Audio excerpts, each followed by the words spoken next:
우리 삶에서 뗄 수 없는 유용한 이동수단 자동차. 그러나 언제 일어날지 모르는 크고 작은 사고들 항상 주의가 필요한데요. 예고 없이 일어나는 교통사고, 만약 사고의 당사자가 됐다면?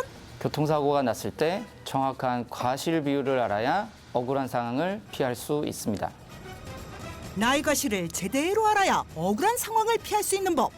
교통법률에 대한 모든 것 지금 바로 알려드립니다. 전문가를 찾아 한 사무실을 찾은 제작진. 네, 안녕하세요. 어서 오세요. 기다리고 있었습니다. 교통법률 전문가 임승민 변호사입니다. 반갑습니다. 차는 안 막히셨어요? 아우, 차 엄청 막히더라고요. 오다가도 교통사고 날 뻔한 경우가 한두 개 있었어요. 오늘 조심하셔야 돼요. 사고가 언제 어떻게 일어날지 모르기 때문에 항상 이렇게 조심하셔서 운전을 하셔야 합니다. 작년 한 해 동안 발생한 교통사고 건수는 무려 19만 8천여 건, 매일 500건의 교통사고가 발생하는 셈인데요. 그리고 여기 실제로 그 사고를 경험한 제보자가 있습니다. 제가 골목길에서 이제 큰 길 가려고 좌회전을 했거든요. 근데 갑자기 택시가 나타나가지고 부딪힌 거예요. 다치진 않았는데 이제 제가 운전하고 처음 겪는 사고니까 그러면 막 경험도 당황하죠. 없고, 근데 막 택시 기사는 저한테 막 가해자라고 제가. 그날의 상황을 직접 살펴보겠습니다. 늦은 밤 골목길을 운전 중이던 제보자의 차량 천천히 블랙박스 서행하며 상황이에요? 골목길을 빠져나가는데요.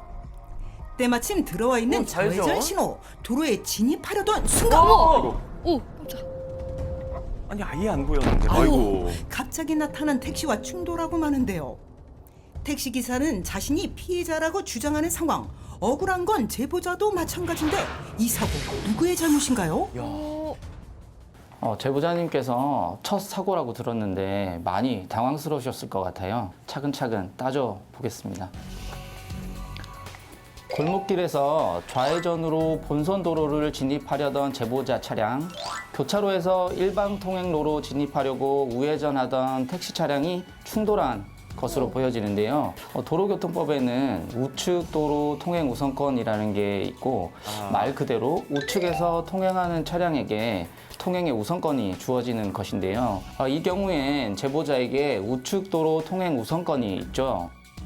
우측도로 통행에 해당했던 제보자. 그렇다면 택시가 잘못한 거 아닌가요? 하지만 우회전 통행 우선권이라는 게 또 존재하는데요. 좌회전보다 우회전에게 통행 우선권이 있다는 뜻입니다. 결국 우측 통행로에 있던 제보자 차량과 우회전을 한 택시 차량 양쪽에게 모두 통행 우선권이 있기 때문에 5대5의 과실 비율이 주어지게 되는 것입니다. 하지만 영상의 경우 택시는 신호가 없는 경우였고 제보자는 좌회전 신호가 있었습니다. 그렇죠. 최종적으로는 신호에 따라 진행하는 차량에게 통행 우선권이 주어지기 때문에 제보자 차량 과실 20, 택시에게 80의 과실 비율이 예상됩니다. 이모저모를 최종적으로 따져봐야 신호가 돼요. 있는 차량에게 통행 우선권이 부여된다는 사실.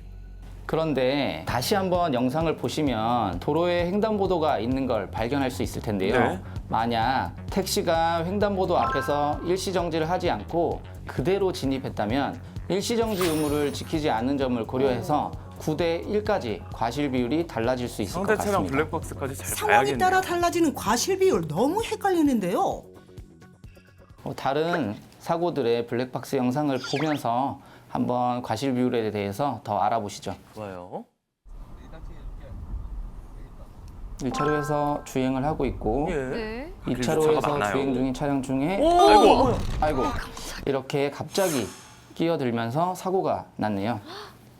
그러면 이거 누가 봐도 끼어든 차가 잘못한 거 아니에요? 끼어든 차량의 과실이 분명해 보이는 영상. 시민들의 생각은 어떤지 들어보겠습니다. 분분할 것 같아요. 앞에 차가 잘못했지 무조건 거의 90% 이상이 앞차가 90% 나. 잘못했지.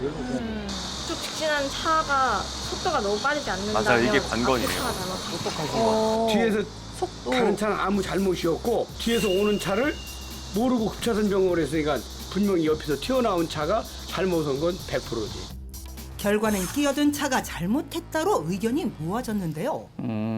많은 분들이 불박차가 0이고 끼어든 차가 100이다라고 생각하실 것 같은데 저는 제보자에게도 일부 과실이 주어질 것이라고 생각이 100대 됩니다. 0까지 나오지 않는다.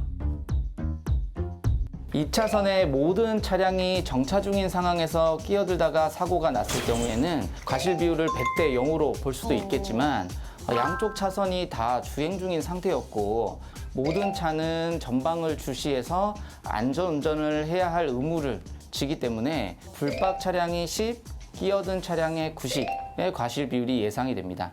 그런데 저는 한 가지 문제가 될 만한 점을 찾았는데 영상을 한번 보시면서 문제점을 한번 찾아보시죠. 유심히 영상을 보는 담당 PD. 속도가 조금 빠른 것 같기도 하고요. 영상 속의 불박차는 달리는 속도가 좀 있어 보이죠? 네. 차들이 줄지어 서 있는 경우에 언제 어디서 차량이 튀어나올지 모르기 때문에 서행을 하면서 방어 운전을 해야 하는데요. 서행을 했었더라면 충분히 사고를 피할 수 있지 않았을까 하는 아쉬움이 있고요. 제한 속도가 50km인 도로에서 속도를 20km 이상 초과했다라고 가정을 한다면 중과실로 인해서 어허. 20%의 과실 비율이 추가로 적용되게 됩니다. 만일의 사고에 대비해 항상 방어 운전을 해야 한다는 점 잊지 마세요. 다음 영상 한번 보시죠. 3차선이네요. 앞차 갑자기 멈춰서 멈췄어. 네, 급하게 피했습니다. 전방 영상에서는 사고 장면이 나오지 않는데 후방 영상을 한번 보겠습니다. 아, 사고가 일어났어요? 뒤에 덤프 트럭이 보이시죠? 불박차는 앞에 정지하는 차량을 피해서 급하게 차선을 변경하고 아, 이제 근데 덤프 이게 트럭이 화물차는 꽝. 속도를 선행 차량의 줄이지 못해서. 갑작스러운 속도 감속으로 이어진 추돌 사고. 뒤따르던 덤프 트럭은 상당히 억울할 듯한데 이 사고의 과실 비율 이번에도 시민분들께 물어봤는데요. 일단 앞에 차가 가장 먼저 멈췄으니까 갑자기 멈춘 거니까 앞에 차가 제일 잘못이 클 것 같다고 생각해요. 덤프는 상대적으로 이제 시야가 넓기 때문에 어느 정도 반응할 수 있는 시간이 있음에도 불구하고 반응이 좀 늘었다. 덤프 트럭은 피해서 가려고 했기 때문에 덤프 트럭은 잘못이 없는 것 같은데. 이번엔 조금씩 다른 답변을 들어볼 네, 수 있었는데요. 들려요. 과연 정답은? 후방 추돌 사고의 경우 덤프 트럭에게 많은 과실이 주어질 것으로 예상이 됩니다. 조금 헷갈리실 수도 있는 게 진로 변경 사고와 후미 추돌 사고는 별개의 사고로 봅니다. 후방 추돌 사고의 경우 앞 차선에서 어떤 일이 일어날지 모르기 때문에 전방 주시 의무 그리고 안전거리를 충분히 확보하여 두고 사고를 대비하셔야 방어 합니다. 운전이 이래서 즉 중요해요. 안전거리를 충분히 확보하지 못한 후방 차량의 과실이 높을 수밖에 없는 것인데요.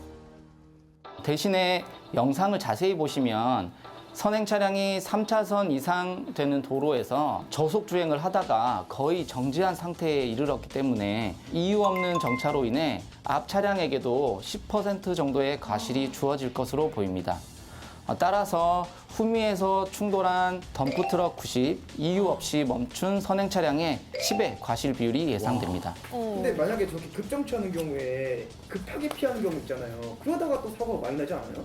그럼 제가 한 가지 가정 사례를 한번 제시해 보겠습니다. 네. 추돌을 피하기 위해 1차선으로 급차선 변경한 불박차와 뒤 차량이 충돌했다면 과실 비율은 어떻게 될까요? 이게 걱정이 이 경우에는 됐거든요. 차 간 거리가 어느 정도냐에 따라서 과실 비율이 달라질 수 있습니다.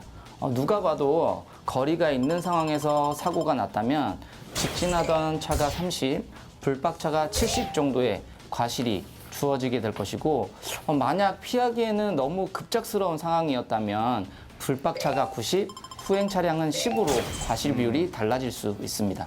사고의 순간은 찰나입니다. 언제 어디서 일어날지 모르는 교통사고에 대비해 조심 또 조심하셔서 안전운전 하시는 것이 좋겠습니다.